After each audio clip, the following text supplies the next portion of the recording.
even though I do feel you out. Y'all, she revealed it all. Not in secret rooms, not in hushed tones, not through carefully curated leaks. She screamed it into the open, raw, unfiltered, and shocking. The instant Tasha K dropped this revelation, the entire Kandi Todd divorce story shattered. Because, according to her, this wasn't just a marriage unraveling. This was a calculated, vicious betrayal orchestrated from within the walls. Tasha K claims the true mastermind was never the cameras, never the spotlight, never the money. It was Mama Joyce lurking in the shadows, pulling every string from day one. From the beginning, Todd wasn't a husband in Ross. He was a symbol, a target, a danger, an opportunist, a gold digger, a man she believed married Kandi for advantage, not affection. Then came the moment that changed everything. The prenup signed the day before the wedding. Not love-driven, not mutual. Allegedly imposed by fear, doubt, and unyielding pressure. Tasha K says Todd signed it not out of self-preservation, but out of desperation to prove he wasn't the man Mama Joyce claimed. Desperate to show his love was real. Desperate to survive a war he never asked for. But that signature didn't bring calm. It sparked the explosion. What came next, Tasha K alleges, was emotional combat. Children trapped in the battlefield. Bonds poisoned. Loyalty broken. A stepfather became a stranger. A young girl allegedly manipulated. Another child allegedly treated like an outsider from the start. Rumors sharpened into weapons. Accusations thrown like daggers. Humiliation routine. And while the world saw smiles on red carpets inside the walls, it was chaos. This wasn't just pressure. This wasn't just interference. This was domination. And now, with the marriage ended and the silence shattered, one question grips fans everywhere. Did Kandi and Todd ever really stand a chance? Or was this union doomed the second Mama Joyce said no? I said no. I'm gonna be honest with you. I feel like it was a misquote. Because see, if I was the editor-in-chief over there at People, I would have corrected Kandi for her. What led to the breakdown of the divorce wasn't because he was courting women behind your back. It's because he was courting women without you. Hold on tight, because what seemed like a simple celebrity divorce is about to read more like a courtroom thriller where the verdict was sealed long before the wedding march ever played. This didn't start with gossip, rumors of cheating, or financial spats the tabloids peddle. According to explosive claims now circulating, it began with a warning. Soft at first, then unrelenting, delivered within the walls of a home where control drowned out affection. Sources echoing Tasha K's account allege that from the very first meeting, Todd Tucker was never seen as a true future husband. He was scrutinized, challenged, dissected, branded, and once that brand took hold, every subsequent action was filtered through suspicion. Allegedly, Mama Joyce never trusted Todd's motives. Not once. Not even when the cameras captured smiles and scripted warmth. Behind closed doors, sources insist, the story was merciless and unwavering. He wasn't there for love. He was there for advantage. Not for partnership, but for access to influence. Not for Kandi the woman, but Kandi the legacy. That belief, insiders claim, hardened into a mission. Pressure, they say, didn't fade as time passed. It escalated. Casual chats turned into interrogations. Innocent remarks twisted into accusations. Every step Todd took was allegedly decoded as a tactic. Every gesture examined. Every pause loaded with doubt. And Kandi, torn between loyalty and heart, was thrust into a crucible no spouse escapes intact. Then came the moment now at the heart of the storm like a sealed envelope in a tense trial. The prenup. According to Tasha K, this wasn't a calm, mutual arrangement between two in love. Allegedly, it appeared under crushing emotional pressure just one day before the vows, when backing out would mean public disgrace and personal ruin. Sources insist the contract didn't represent security. It represented suspicion. And the timing, critics argue, was deliberate. Todd's choice to sign has been framed not as greed, but as rebellion, a desperate attempt to prove he wasn't what he was accused of, to show money wasn't driving him. To disarm the accusation, but instead of peace, the signature allegedly confirmed the fear. Because once doubt seeps in before vows are even spoken, it never departs quietly. What followed, sources say, wasn't a honeymoon. It was a battlefield. Outwardly, everything seemed intact. Publicly, the family appeared blended. Roles were defined. Kandi's daughter, Riley, reportedly shared early respect and stability with Todd. Boundaries existed, yes, but so did routine, structure, and the illusion of order. On the surface, it looked like harmony. But insiders now claim that surface fractured faster than anyone imagined. Allegedly, conversations shifted, not to reconcile, but to manipulate. Words were chosen with precision, doubts sown carefully, step by step. Todd's actions viewed through a darker, more sinister lens. Riley, sources claim, was exposed to a version of Todd shaped by fear instead of truth. And once a child starts doubting safety, trust splinters quickly. Meanwhile, another child remained even further removed from the center. Todd's daughter, Kayla. Allegations circulating now suggest that from the very start, Kayla was never fully welcomed, never woven into the family fabric, never shielded by care. She existed at the periphery, visible but never prioritized. Sources insist the treatment toward her was allegedly colder, harsher, more dismissive, not overtly cruel, but subtly damaging. Emotional neglect. Observers note that blended families survive only with deliberate compassion. What allegedly happened here was the opposite. Boundaries were rigid, roles cemented, and children once again bore the cost of adult power battles they never consented to inherit. Then came the rumors. None publicly proven, none officially verified. Yet repetition, as critics argue, can inflict damage equal to fact. Once a man's integrity is questioned repeatedly within his own home, the harm doesn't need confirmation. And through it all, Kandi remained in the center, stretched thin, pressured, fragmented. Sources claim the atmosphere grew emotionally suffocating. Dialogue turned hostile. Sarcasm replaced courtesy. Respect dissolved into resentment. Todd, insiders allege, was not merely criticized. He was shamed, publicly and privately, over and over. Even his parents reportedly weren't spared, widening the breach beyond repair. When a marriage becomes a battlefield, neutrality ceases to exist. Kandi was allegedly trapped in a constant emotional trial. One side demanded loyalty by blood. The other demanded allegiance by vows. And for many observing, the cost of choosing either was devastating, because picking one meant betraying the other. Sources now suggest what ultimately shattered the marriage wasn't a single fight or incident. It was exhaustion. The slow decay of peace, the relentless sense of judgment, the feeling that no action could erase the initial accusation, that Todd was never meant to belong. By the time the separation went public, insiders claim the emotional wreckage had already taken root. Silence had grown oppressive, distance unbridgeable, trust irrevocably broken. What the public perceived as a divorce announcement was, according to those close, merely the final acknowledgement of a battle that had ended long ago.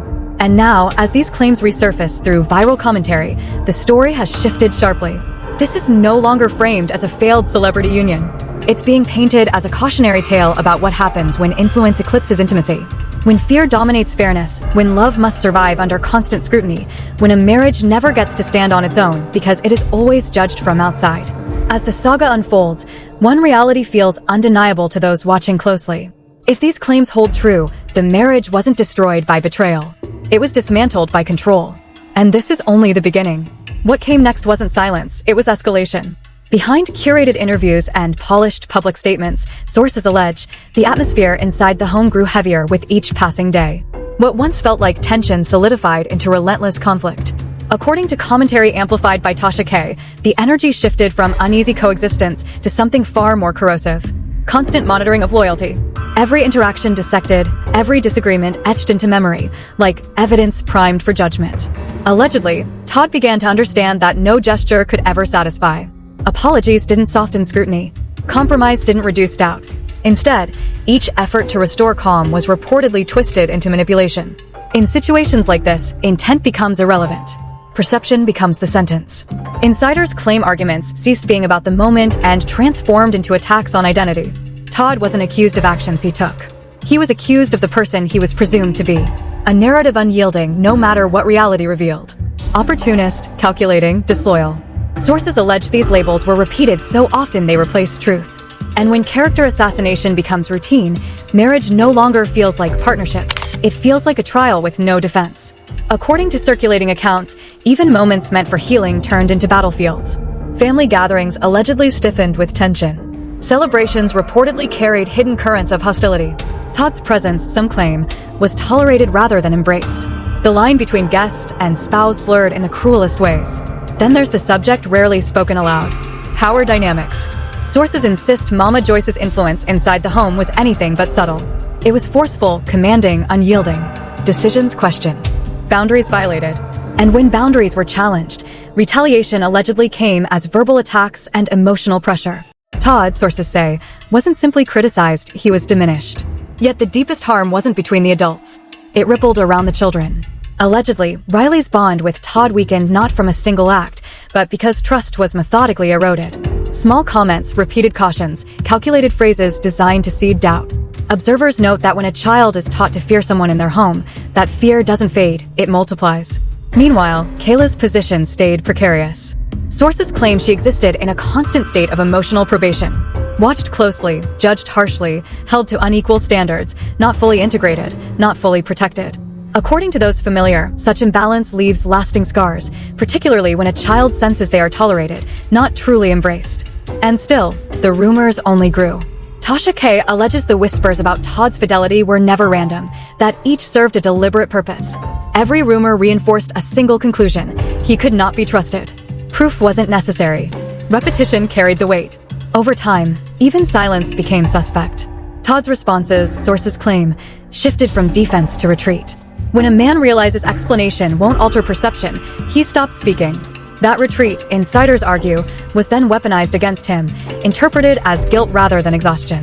Kandi once again stood in the eye of the storm. According to claims, she tried to mediate, to soften edges, to maintain peace wherever possible, but peace in this environment allegedly came with conditions, loyalty trials, expectations, and emotional ultimatums. And when compromise demands one person absorb blame constantly, resentment becomes unavoidable. The breaking point, some observers claim, wasn't loud. It was quiet. The realization that nothing could ever rewrite the defining accusation. Todd could sign papers. He could provide. He could show up. He could remain faithful. None of it would erase the original label attached to him. And living under constant suspicion, sources say, erodes even the strongest bonds. Public humiliation reportedly became routine. Jabs disguised as jokes. Open criticism. Dismissive remarks lingering long after the room cleared. Allegations even claim Todd's parents were drawn in, widening the fracture beyond repair. At that stage, insiders suggest the marriage was already hollow. Two people sharing space, yet no longer sharing safety. When the separation went public, fans saw a headline. What they didn't witness, according to those close, was the emotional toll already exacted. The months, possibly years, of quiet damage, nights spent in unresolved tension, the slow decay of intimacy when trust is replaced by defense. Then came the reframing. With Tasha K's commentary spreading, the story shifted from private collapse to public reckoning. No longer a case of simple incompatibility, but a calculated campaign of interference. Critics argue the marriage was never allowed to stand on its own. What's debated now isn't whether the marriage failed, it's whether it was ever allowed to succeed. If these claims are accurate, the outcome wasn't accidental. It was orchestrated. Repeated messaging, emotional leverage applied until resistance broke. And as the story continues circulating, one uncomfortable question grows louder. At what point does care become control? At what point does protection become possession? And when does love suffocate under another's fear? At what point does protection become possession? And when does love suffocate under another's fear? Those questions remain unanswered. But the damage is visible. A family divided, children affected, a marriage dissolved, and a legacy complicated by claims that refuse to fade. This isn't mere gossip anymore. It's a blueprint of how power can dismantle intimacy, piece by piece, until nothing recognizable remains. And the final chapter is still unwritten. What remains now is the aftermath. And according to voices amplifying this story, aftermath is where truth begins to seep through the cracks. As the marriage quietly unraveled behind closed doors, sources claim the emotional damage didn't vanish with separation papers. It lingered. It solidified. It reshaped how every person involved would be remembered in this story. What once seemed like a private family dispute now reads, to many observers, as an extended power struggle that never paused long enough for healing. Allegedly, by the time distance replaced daily confrontation, the roles were already set in stone. Todd, in the eyes of those aligned against him, remained the accused, no exoneration offered, no benefit of doubt restored. Kandi, caught between devotion and duty, carried the weight of a choice she may never have been allowed to make freely. And Mama Joyce, critics claim, remained the constant, unwavering in her belief that intervention was protection, not destruction. But protection, this narrative suggests, can become a weapon when it refuses to release its hold. Commentary now paints a picture of emotional exhaustion predating the public split. Friends allegedly noticed withdrawal, guarded interactions, carefully measured words, the absence of warmth that once defined the relationship. When love becomes cautious, insiders argue, it is already at risk. Yet, despite everything, claims suggest Todd kept trying, kept showing up, kept absorbing criticism without retaliation. Some say restraint was misread, silence interpreted as suspicion, patience framed as strategy. In an environment where narrative outweighs nuance, reality rarely survives intact. As the story spread, attention shifted toward accountability, or the lack of it. Observers began questioning why interference became normalized, why boundaries weren't enforced earlier, why children's emotional needs allegedly went unprotected while adult conflicts dominated. These questions didn't arise during the marriage. They arrived afterward, when the cost could no longer be ignored. Then there's the issue of legacy. Kandi Burroughs isn't just a public figure. She's a brand built on resilience, independence, and creative power. Todd Tucker entered that world not as a rival, but as a partner, at least initially. Critics now argue the collapse of their marriage complicates that legacy, weaving a narrative where autonomy clashed with influence and love had to compete with fear. Tasha K's involvement escalated everything. Her commentary didn't whisper, it accused, it reframed. It dragged private grievances into a public forum where speculation thrives and nuance suffocates. According to her, this wasn't miscommunication or incompatibility. It was orchestration, a systematic effort to erode trust until separation felt inevitable. Not everyone agrees. Supporters of Mama Joyce argue maternal instinct can be loud, especially when wealth and exposure raise stakes. They claim concern was misread, boundaries misunderstood, intentions unfairly villainized. But critics counter with one question that won't disappear. If the intention was protection, why leave so much damage behind? The children remain the silent witnesses, allegedly shaped by adult conflict, forced to navigate divided loyalties, and left carrying emotional residues they never consented to inherit. Experts note that when children are drawn into marital disputes, scars last longer than the marriage itself, and those scars don't vanish simply because adults move on. As the narrative circulates, public opinion fractures. Some see Todd as a casualty of control. Others see him as misunderstood. Some question Kandi's silence. Others respect it. And many view Mama Joyce as either a fierce protector or an unyielding force refusing to release control. The truth, as always, rests somewhere between perception and reality, clouded by emotion, amplified by commentary, filtered through loyalty. What's undeniable? This marriage didn't end in a vacuum. It ended under pressure. Pressure from expectations, influence, narratives repeated so often they became accepted without proof. Pressure that didn't ease with vows and certainly didn't vanish when they were broken. Now, with time creating distance, the story reads less like gossip and more like a warning about what happens when third voices dominate the most intimate spaces. About how unchecked influence can erode trust faster than betrayal ever could. About how love, no matter how real, struggles to survive when it is constantly forced to defend itself against accusations that never reset. As fans replay interviews and dissect old moments, they're no longer watching just entertainment. They're witnessing the fragments of a relationship that may have fallen apart long before it became public. The smiles now appear strained in hindsight, the laughter cautious. Moments once playful now feel performative. And the question keeps echoing louder, was this marriage ever allowed to exist on its own terms? Because if these allegations hold weight, the ending wasn't sudden. It was orchestrated, written slowly through influence, pressure, and relentless suspicion. A conclusion reached not by one catastrophic error, but by 1,000 small wounds that never healed. In the end, divorce wasn't the scandal. The process was the quiet dismantling of trust, the normalization of interference, the emotional toll paid while the public remained unaware. That is what now defines the story for many watching from the outside. And as the dust settles, one uncomfortable truth remains. Love cannot thrive where control refuses to release its grip. Whether this narrative will ever fully resolve is uncertain. What is clear is that its impact extends beyond two people. It touches children, legacies, and the understanding of where concern ends and domination begins. This wasn't merely a marriage ending. It was a revelation of how fragile love becomes when forced to exist under constant scrutiny. And once that exposure occurs, there is no going back. Now the question isn't whether this marriage failed, but who was allowed to survive it.